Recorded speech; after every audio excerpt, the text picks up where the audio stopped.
Bueno, bueltatzen diogu, eta barkamena eskatzen diogu Ainhoa Marzoli, hain zuzen ere Forgive Me kanta honekin, Angoldi haua diskotik, zuk aipatu nola oskatzen dan, Ainhoa Marzol, oazen zuzenean gaur musikaren inguruan, baino Disneyko izar oiei buruzko, tarte berezi ekarri duzuta. Bai, gaur, dena hasi da honekin, Chloe por Jale, deitzen dian Chloe X Jale, bineskato, bi aizpa, hauekin hasi da dena, ze bineska hauek Ungodly Hour disko atera dute, eta mundua gelditu egin da. Behintzat, mundu hauetan ibiltzen gehan jendearen inguruan, ez? Bineskatu hauek, behaiek Disneyetikan, Disney ingurutikan datoz, eta adibidez, Jale, behai edia Chloe eta Jale. Orduan, Jale, hain dela gutxi kontrobersian erdine hontzan Disneyen sirenatxoaren gizadaptazioa egiteko aukeratu zutenean. Eta bea afroamerikarra zenez, jende asko kexatu egintzen, ez?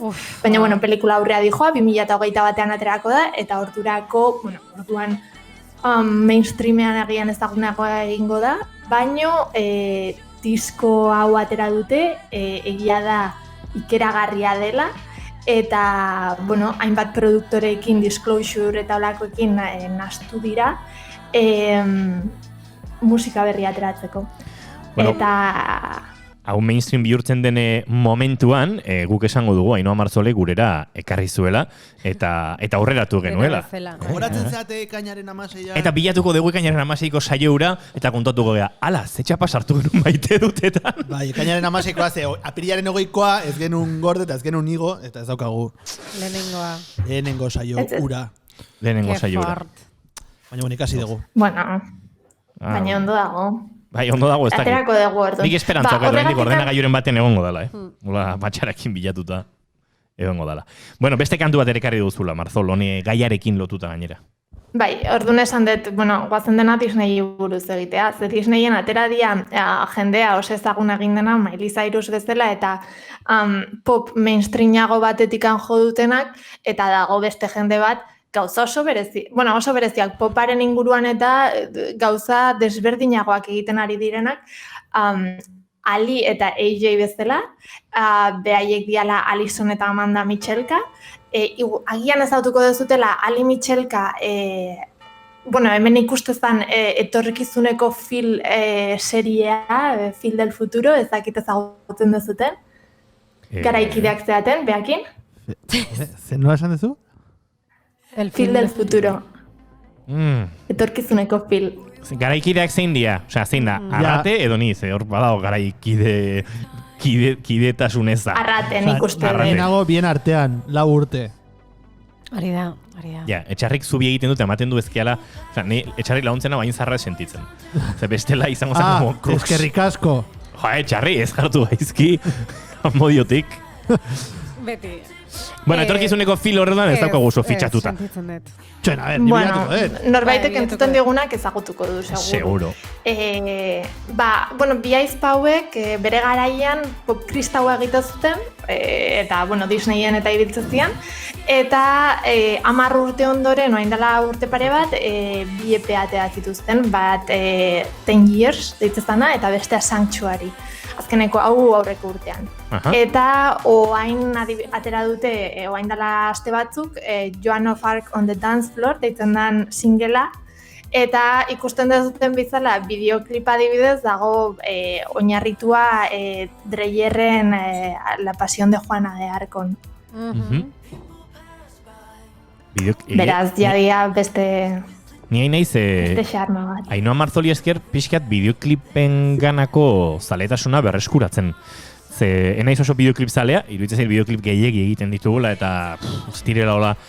Baina egia da, kartzen dituzun abestien atzean dauden bideoak ere, oso ikusentzunezko ikuspegitik ere kriston lanketa daula eta oso gauza guapoak daudela, así que... Eta oioain geldituta dela denak, eta egiten dituztela gauza batzuk nahiko edo lehenago egin zituzten, kuarentena baino lehenago, edo bestela ateratzezki gauza batzuk etxean egin beharrekoak ia.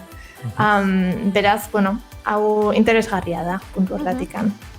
Bueno, zinerako saltoare egingo dugu, Ainhoa Marzolekin, hor utzi ditugu, batetik Alison eta Amanda Michelka Aizpek eta bestetik Hal eta Chloe Bailey Aizpek sortu dizkigutenak, eta bagoaz zine giroan Madrideruntz edo El Retiroko Filmotekako saio berri batekin egingo dugu aurrera, ezta? No? Bai, ze, oain jabadakigula online ikusi daitezkela hauek, ez dakit aurreko astean probatu zenuten hau egitea, edo agian entzule batek edo probatuko zuen, baino aste honetan ere beste aukera oso interesgarri bat ekarri dute, gainea nahi asko gustatzen zaiten gauza batekin dela zinema txinatarra, eta aste honetan Mountains Mighty Part pelikula ekartzen dute. Eta pelikula hau jatzankerena zinema txinatarrean azken 10 urteetan egondan pelikula garrantzitsuenetarikoa izango da Errex. Errex, ze gozotasunakin esan duen Errex hori, hola, inork ez dezala dudaik egin. Mountains May Depart, ingelesez, ez? Jia zankeren pelikula. Parregin du parre pixkat egin duzu, ironiatik pixkat egin diozu, zine txinatarra gustatzen zaiola esan digunean Marzolek, errat, ezkinan orain arte konturatu eta. Hori da, esan dizut, bai? Hori da. Zine txinatarra gustatzen zaizu? Ezkenik egin. Piskat, bai. Piskat, zu, adibidez, Donostiako zinemaldian eta estrenatu izan dituzte hainbat filme txinatar, ara joaten zara? Hau ere. Bai. Hau ere? Bai, denak ikuste ditut. Hau ere, bai. Donostian jarri zuten bere garaian, 2016an. Eta, emakume txinatar baten bizitzari buruz dijoa, bere historiako 3 puntutan, ez? 1989an, 2014an eta 2025an. Geroan, etorkizunean. Eta bere erlazioa, bere hasieran bere lankidean gizon batekin. Gogorarazi dit, ikusi nuen beste filme txinatar bati, baina ez da hau. Antza du, ez da hau.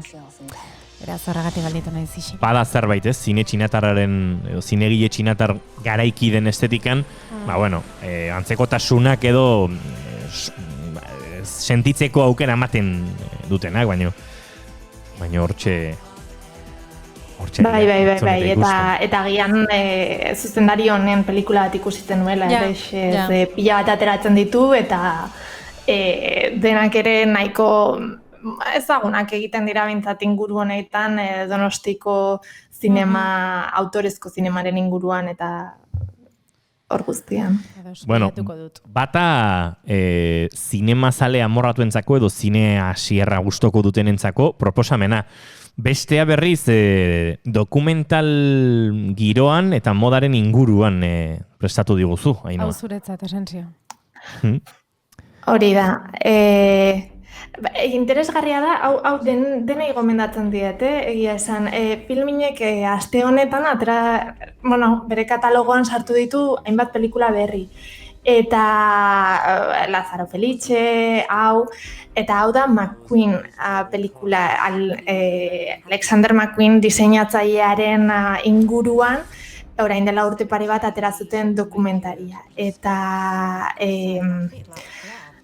oso ondo dago, eta da, modaren inguruko dokumentari ezagun eta garrantzitsuenetariko bat, moda eta modaren industria behan nola tratatzen duen bere trataeragatikan, esan dezakegu. Ze oso ondo ikusten da, arte bat bezala eta McQueen bera figura bezala oso kontrobertsiala eta oso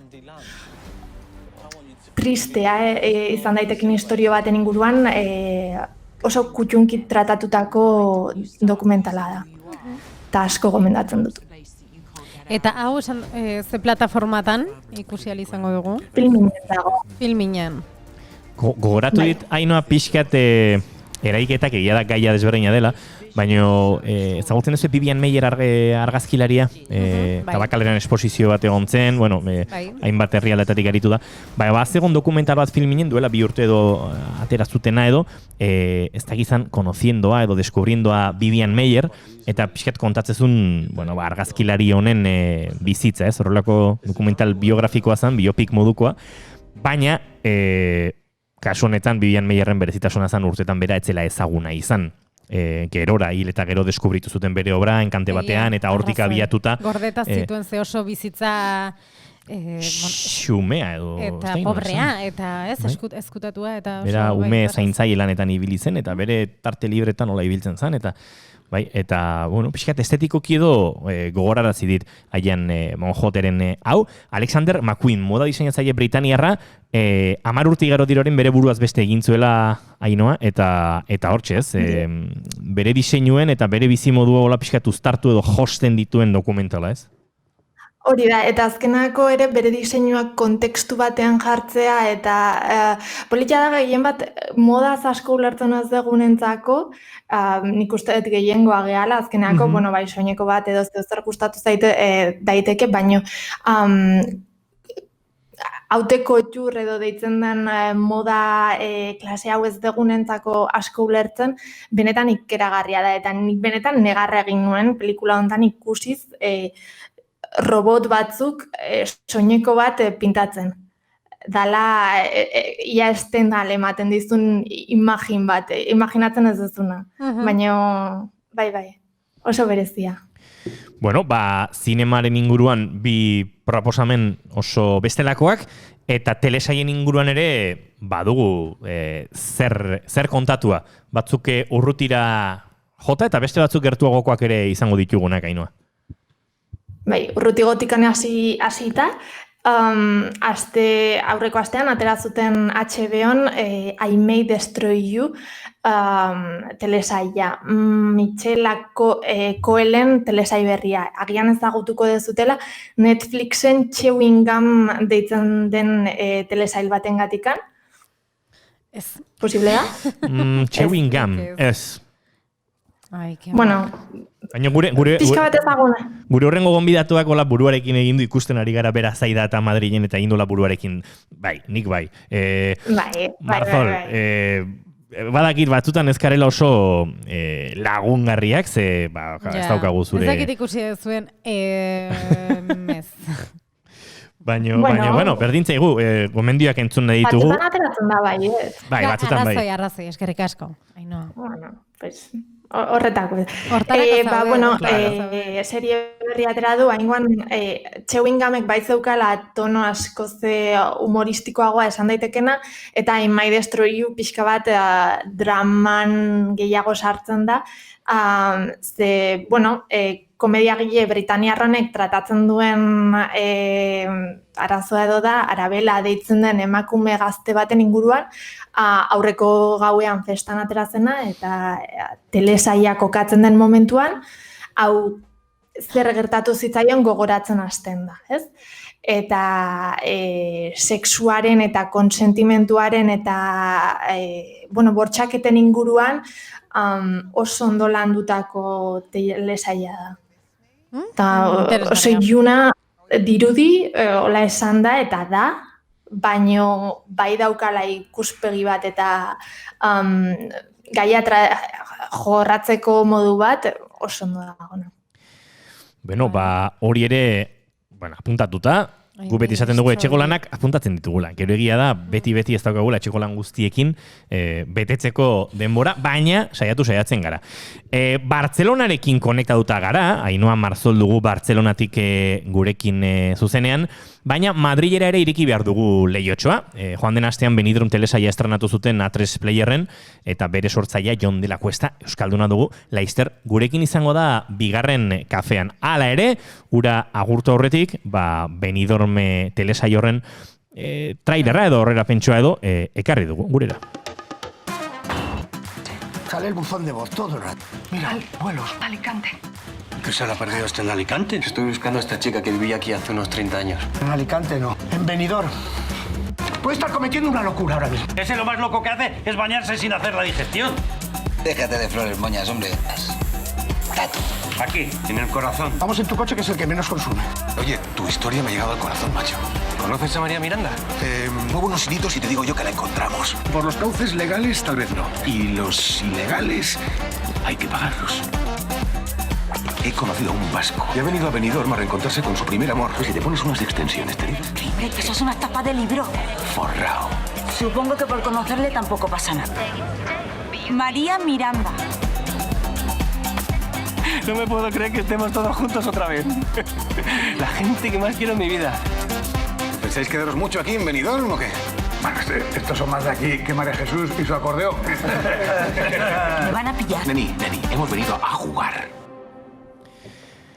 Esango dugu Jon de la Cuesta ikusentzunezko komunikazioan lizentziatua dela, eta ondoren Madrilen gidoigintza ikasketak egin zituela. Ikasketak amaitu ondoren ere Madrilen geratu zen, eta ez dakigu bueltarik izango ote duen. Euskal Herrian, mi querido Klikowskiren gidoian lan egindakoa da, naiz eta bere lehen lanak Los Serrano telesailan egin zituen. Orduz geroztik, hainbat film labur zen telesaietan aritu da lanean. Azken aldian, Scam edo Estoy Vivo ezelako lanetan aritu den. Baita denbora luzez Águila Rojan telesailan. Berak sortutako Benidorm joan den astean estrenatu zuen A3 Mediak esan da bezala, ekoizle, sortzaile eta gidoi taldeko buru ere bada. Eta prest dugu gurekin Jon de la Cuesta. Arratsaldeon. Arratsaldeon. Bueno, zuke ezagutzen zenituen Hortxe Wingam eta egin ditugun bestelako erreferentziak, seriegilea baina seriezalea ere bazarela pentsatzen dugu, ez da, Jon? Bai, noski. Behar iaia, bestela lan egiteko. Erreferentziak eta... Ikusi ez eta hortan lan egin arraro xamarra izan ditzateke. Bai. Bueno, querido Klikowski, Los Serrano, horiek aipatu ditugu eta hor, humoretik. Beste kasu batzutan, 17. mendeko kontuetan murgilduta ere ibili zara. Gidoilari bezala, ez dakit, ez daukazu akaso toki konkretu bat, enkasillatzen ez zara erresa, baina hori akaso ona da, ez? Estilo desberdinei heltzeko gaitasun hori edo merkatuak ere aukera hori ematea, ez betile giro berdinetan aritzea, ez? Nik uste hona dela, bai. Egia esan, bai, Águila Roja bazidu drama o abenturazko zeo zertzela, baina humorea ere bazuen. Gutxi gora bera, eskamek gutxiago, baina denek izan dute olako humore puntuak ola izan dituzte. Baina, bai, askotan gertatzen da, serie batzuetarako lan bilatzen edo, hori, kurrikuluma ikusita, baina zakazu komedia gehiagirik, o ez dezu komedian lan egin, jendari gertatzen zaio, nik zorta aukidet, Los Serranotikan etortzen, azkenean jendeak justo komediakin nolabait bateratzen zaitu, baina bai, gertatzen da normalean. Madrid inguruan aspaldi Jon, ia karrera amaitu zenuenetik, edo behintzate gidoigintza ikasketak amaitu zenituenetik. Zoritxarez Euskal Herrian fikzio ekoizpen gehiegi ere, ez da, eta azken urtetan gero eta gutxiago.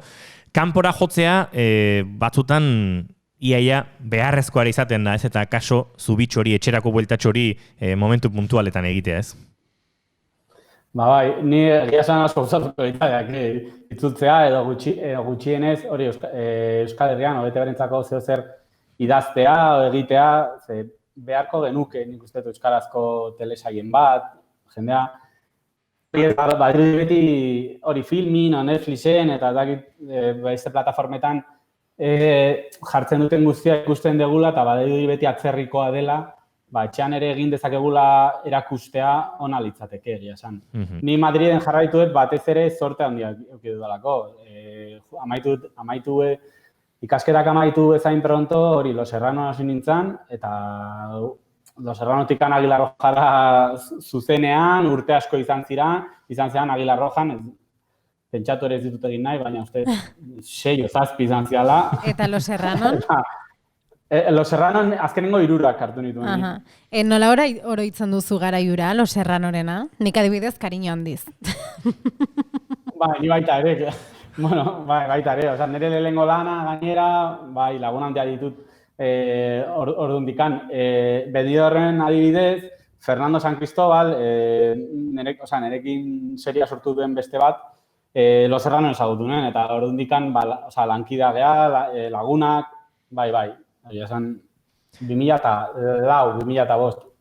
Jepa, garai haiek, Nik Garai haiek hori da. Sandorrate kariño askorekin nik esango nuke gidoi haien zatitxo batzuk edo buruan dozkadala oraindik ez dakit, behin etxeko lan batzutan zenbat tarratuko luke ibilgailu batek 20 kilometro orduko abiaduran Madriletik eta horrelako batean erantzuten dieze izeinek ez da iristen, motorrak gripatzeu, gripa motorrak eta horrelako gozak oso buruan dozkat oraindik eta bazen giro batzuk onak barra asko iten genuen bueno, beste giro batean baino umoretik esan dezakegu Benidorme hau, traza hori hartzen zaio bintzat, ez da? Bai. Umorea seguro. Gero saiatu ingea behintzat ere maitasun pixkatu ikitzia eta momentu batzuetan unkigarria izatea. Jendea ere beti modu positibo batean, beti modu optimista batean, baina hori dramatxo pixkate egotea ere, sentimendu pixkate egotea saiatu behar. Ni uste dut gutxura lortu dugula esan. Zehar ere izan du. Esan nahi noa. Gidoilarian puntutikan, erresagoa da drama puntu horiek sartzea edo umore momentuak sortzea? Galdera, mitiko eta zaila. Egia esan, nik uste batzuetan drama egiteko badirudi bideak sortuagoak daudela. Beti poliziako bat, seri poliziako bat egiteko edo thriller bat egiteko badirudi, zereo ere saiatu eta truño bat egin dezakezu. Baina badirudi bideak eginagoa dagoela, ez? Osea, dituela idazteko edo ekoizteko moduak draman normalean dira finkoagoak bezala. Gero, eta komedia, azkenean umorea hain da desberdina eta oso bakoitzaren gustatzen zaionakin dijoan uste gehiago drama baino. Dena den Benidorm, arlo horretan Benidorm komedia da, baina ez da hain txiste komedia. Orduan ez dugu euki hori batzuetan eszenaren bat txistak sartu behar hori ez, eta deno artean hori bildu eta esan, nola jarriko ditugu minutu honetan 5 txiste, ez dugu duki horretarako beharra. Historioa zertan oinarritzen da, entzun dugu maitasun baten bila dijoala, Benidorrera. Xabier Zurita Durangon bizi den notarioa da, eta batean minbizia duela diote. 3 hilabete hiltze dizkiola. Bezan da bere bizitzasoan oso notario, karrazua. Notarioa zan, eta bizi izan da beti bide zuzenetikan, ez? Bide zuzenetikan, ezain izatera, lana, lehengo asko ikatzi eta gero lana. Lana eta lana.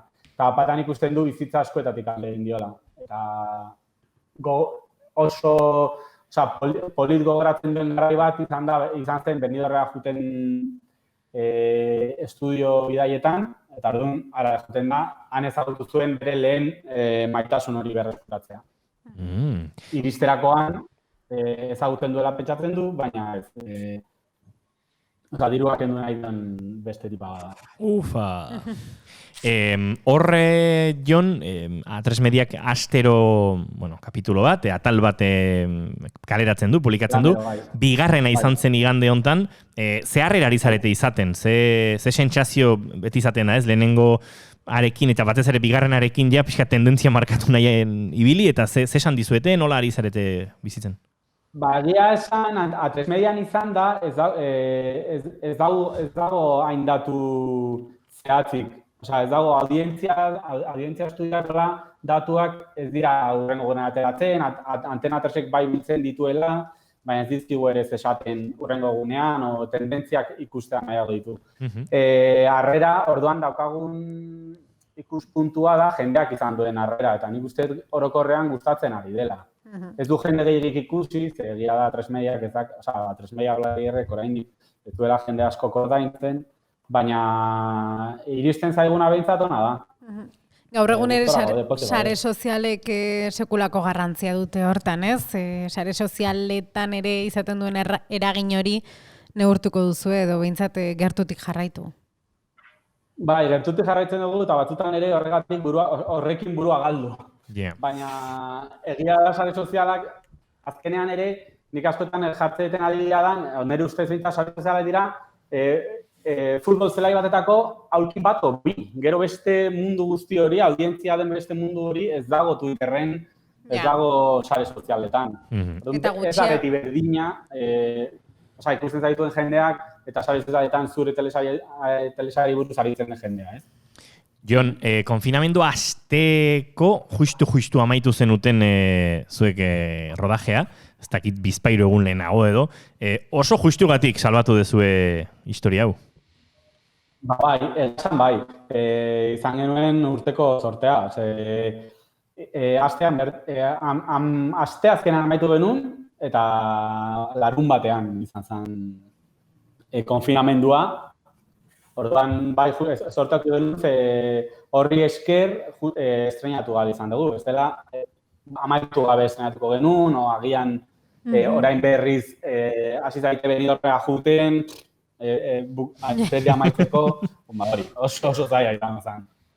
Egia esan, bai. Bueno, Jon de la Cuesta, eskertzen dizugu pilo bat, gurekin tartetxo hartu izana, eta batez ere, zorterik honen opa dizugu, Benidormanekin, ea bigarren denboraldi hori ere eristen den, juten zareten gauzi jarraipen ematen, eta hau ezpada ere, beste proiektuetan ere gertutik jarraituko zaitugu, eta ja fitxatuta gure bigarren kaferako. Eskerrik asko. Eta aurrengoan Euskal Herrian. Hori da. Tolosan. Eta zuri Ainhoa Marzol datorren aster arte ere agurtuko zaitugu. Datorren aster arte. Aber ikusten dugun katz. Noiz bai. Agur.